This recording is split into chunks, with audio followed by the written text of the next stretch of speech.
everyone. Welcome back or welcome to Multi-Housing News' Top Marketers podcast.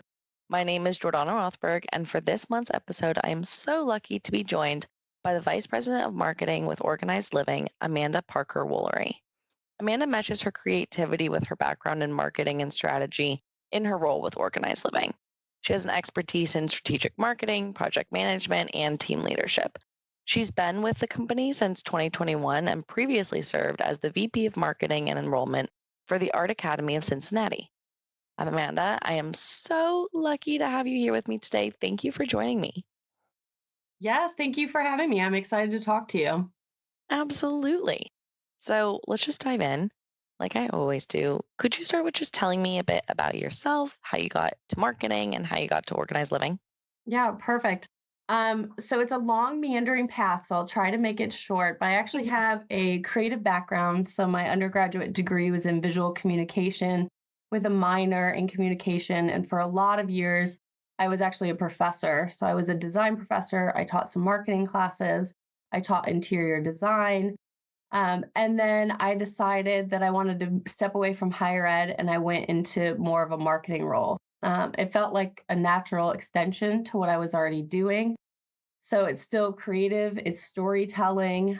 To me, it was instead of stepping in the classroom and teaching others how to do it, I was getting to do it myself and use that creative background. I remember in graduate school talking to a woman and asking her, so I went to graduate school for fine art and asking her, are you a painter? Are you a drawer? Like, what do you do? And she looked at me and she said, I'm a creative problem solver. So I'll solve problems any way they need to be solved. And like just that one little nugget in graduate school just resonated with me. So to me, I've never left that creative background. I'm still a creative problem solver. I'm just doing it in a different field. So I was the vice president, like you said, of marketing enrollment for a fine arts college in Cincinnati. I also was in marketing at a nature center. And then what led me to the building industry is growing up, my dad was a contractor. Oh, And so I same. had that, yeah. So you have that natural love of Yep. like building and making and doing. And so we would watch This Old House together. um, and I fell in love. And so I always wanted to be a part of it. And so I just didn't know how I wanted to be a part of it. So I debated going into interior design. So it was kind of serendipitous that I ended up teaching interior design later. And so during COVID, it was kind of a turbulent time. And when I wanted to step away from higher ed, I was very thoughtful of like what industries did I actually want to go into. And so I looked very strategically at the building industry and I looked at agriculture, two things I was very passionate about. And I ended up at organized living. So I think it was a perfect fit. I remember having my interview and they're like, you have a lot of higher ed experience. And so that's when I could say, yes, I also have a lot of applicable experience. And let me tell you how. Right. So it was a meandering path, but that's how I ended up here.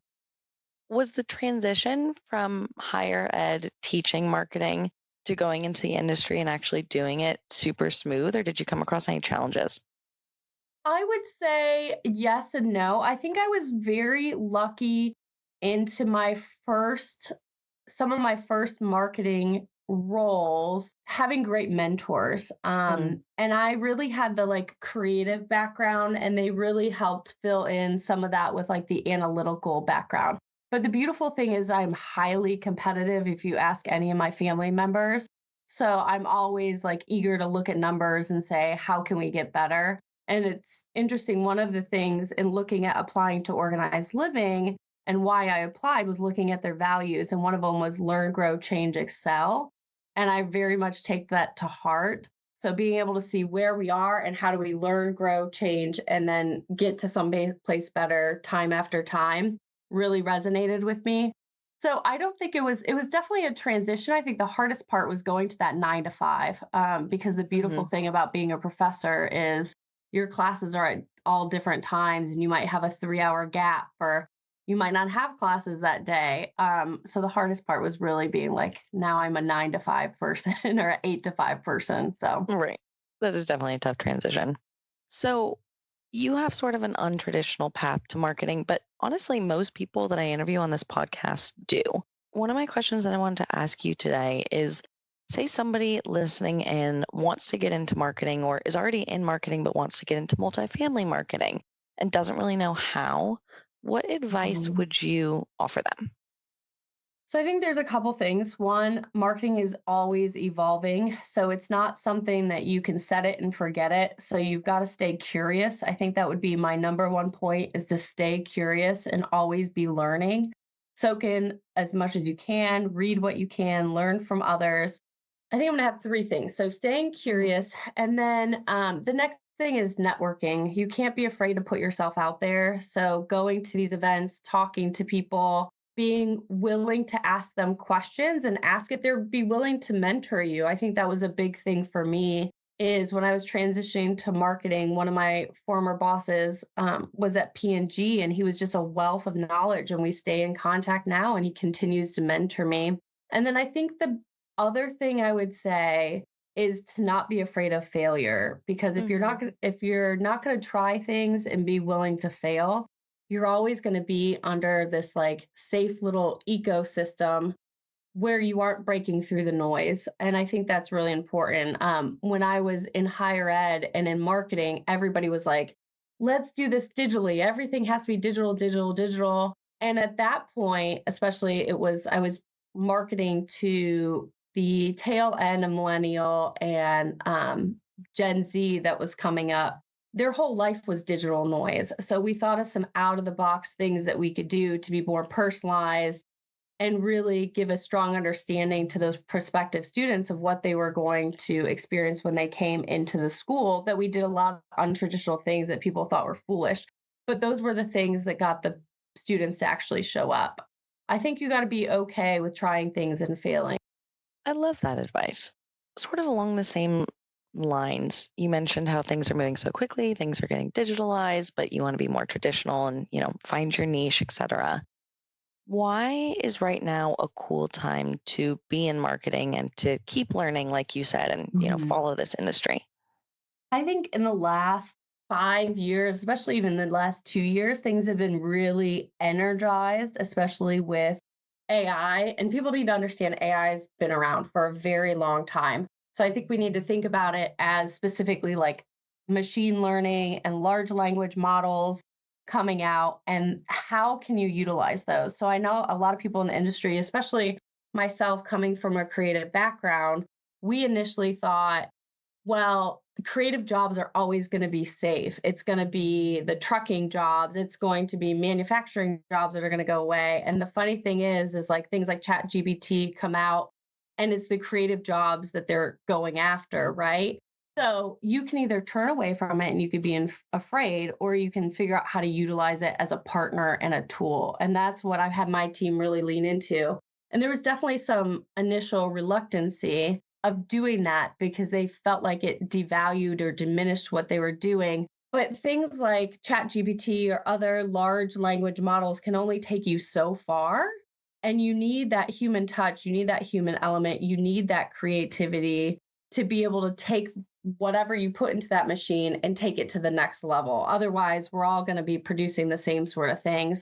And I think the other thing that I appreciate what's happening right now is it can automate those mundane tasks that you're like, man, if I just had more time, I could do X, Y, and Z. I could lean into our storytelling. We could come up with a great campaign. And AI can do that for you. I mean, if you Hmm. want to take all of your analytics out of SEMrush and synthesize them to see how you're doing and how to rank for specific keywords, give ChatGPT all that information and it can spit out some great things back to you, and you could take that mental bandwidth and spend it somewhere else. These things aren't going anywhere. We have to embrace them. We have to learn how to use them. We have to learn how to use them as an extension of our marketing team, not replace our marketing team. I think that's a thing where people are going awry as well. That in the beginning, people were like, oh, I could cut costs. I can now cut humans. But they're learning that that's not the case. If you really want to take your marketing up a notch, you still need that human interaction, that human creativity, and that human touch to really take your marketing up a level. Have you noticed that since you've encouraged your team to use AI as a partner, that productivity has gone up? Oh, absolutely. 100%. I think the great thing, so I'll use an example, say even just writing blogs. What we do is we go through a brainstorming and we think about the things we want to write. And that could be based off of industry trends, it could be keywords we want to rank for, whatever.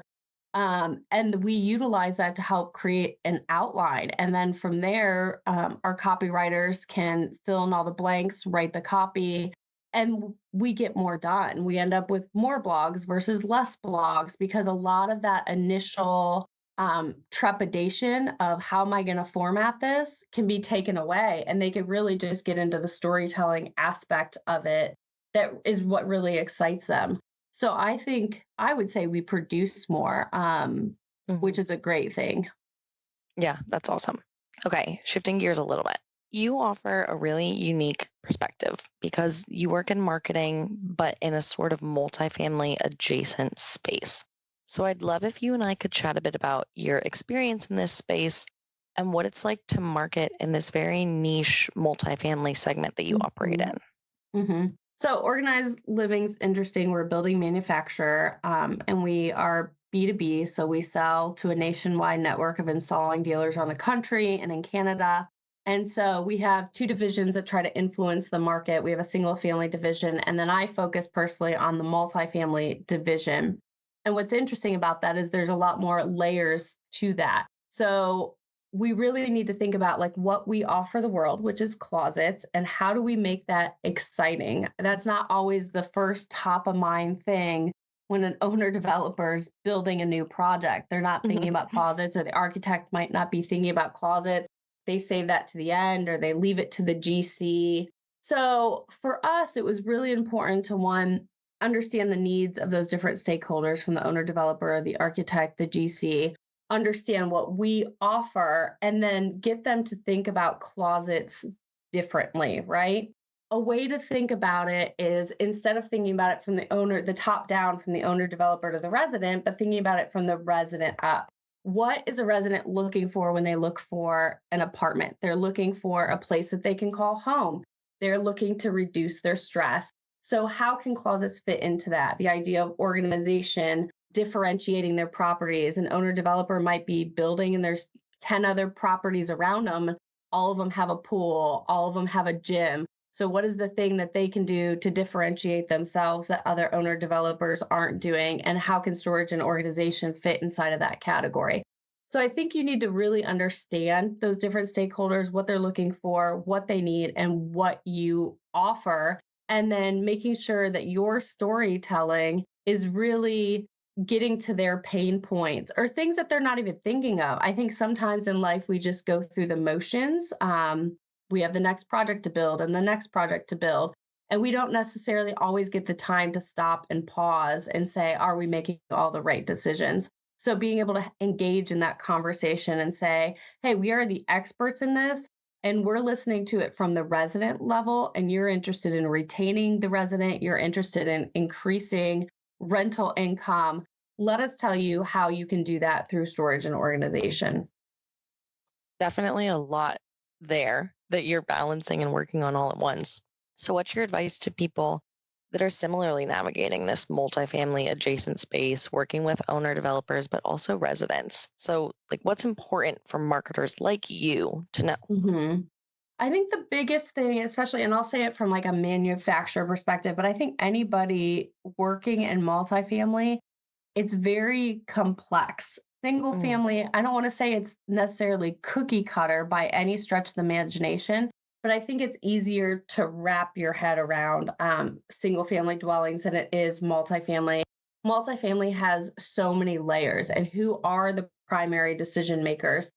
And I think you have to try to understand the market and test those waters. For us, we feel like the people that if we can have a strong conversation, a strong partnership with the owner developer, then everything else will kind of fall into place. That's not to say that some people want to go for the architect and try to change the specification, or some people want to go for the GC and get on the bid. While we wholeheartedly believe all of those are facets and pieces to that larger puzzle, for us, the conversation starts with the owner developer. and engaging in their needs because they're the ones developing the property. They're the ones coming up with what project type it is. So I think you have to understand that it's a complex wheel that has a lot of different moving parts and pieces to it. And I think the biggest thing, so I've been here since 2021. My partner in multifamily has been here roughly the same time. Is you have to always be open to learn something new. You think you got it, and then you're like, wow, maybe I don't have it. There's this other Mm. piece to it. So, one of our other values at Organized Living is the idea of like always be learning and listening. And so, I think that's really important in this space. Don't go into it with any arrogance at all. You Mhm. got to ask questions. You got to be okay to ask questions. I think all of that is really important in a complex space like this. Totally. And also speaking from that manufacturer perspective, what's the process like and how do you go about partnering with a multifamily owner in a way that you ensure adds value for not only them, but residents too? Yeah. So one of the biggest things, because closets aren't necessarily the glamorous things people think about, right? Like, so a resident might come in and they get excited about the pool, and then they see the kitchen and the bathroom or things of that nature. So closets might not always be top of mind. So for owner developers, sometimes they're like, I don't want to think about this again and again and again. So we really listen to owner developers and that pain point of wanting to not have to constantly think about this thing. Residents bring it up. They want good storage and organization, but there's other things that are maybe bigger things on their plate. So we developed this program called the Custom Project Spec Level Program, where we meet with the owner developer. We talk to them about their specific project needs based off what project type they're building. And we build them this custom spec that they can utilize for all of those project types. And the beautiful thing about it is they set it and they can forget it. And the dealer can pick it up from there. And then what they selected on the top level is what exactly gets installed. So they don't have to worry about change orders.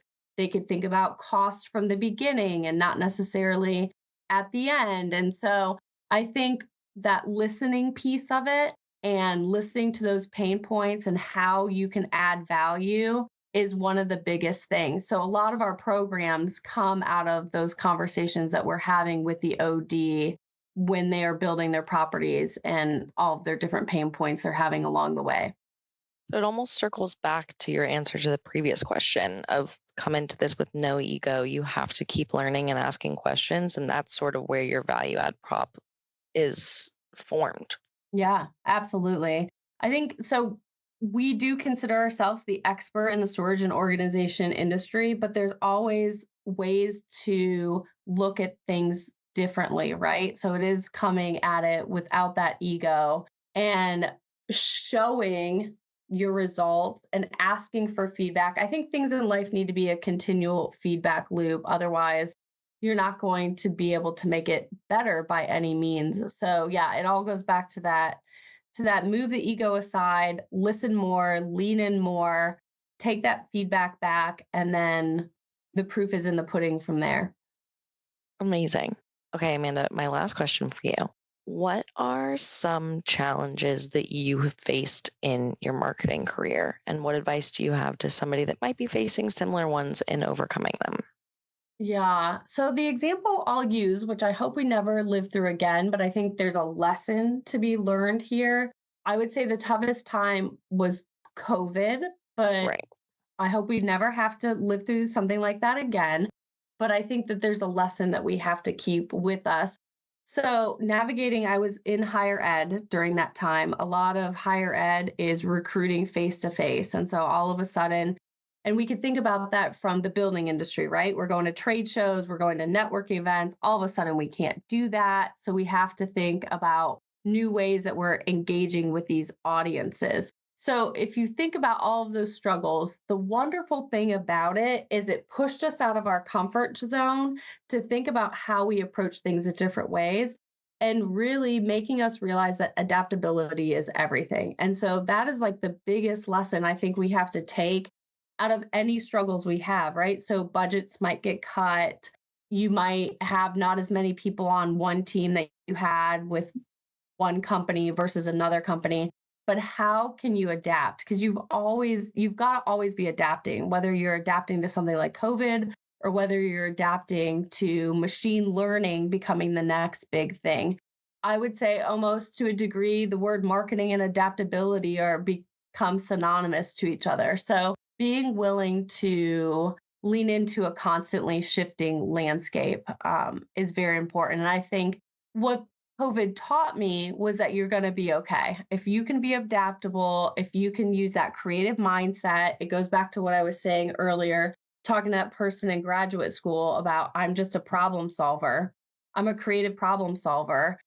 Taking that sort of mindset that everything's a problem to solve is going to get you leaps and bounds further than your competition if they're not open to adaptability.